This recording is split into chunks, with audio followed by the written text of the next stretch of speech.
Welcome back to another technical deep dive here in the debug zone.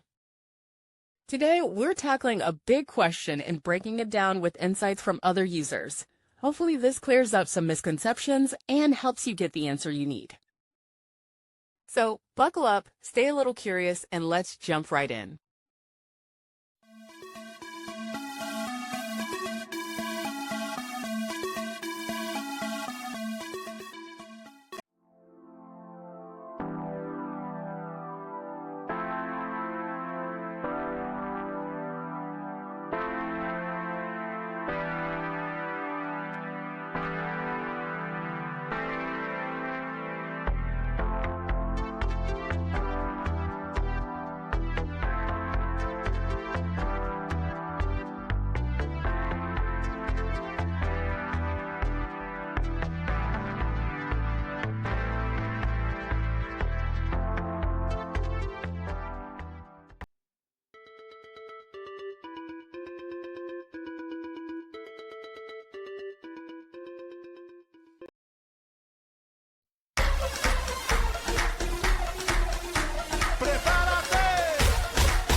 And that's a wrap.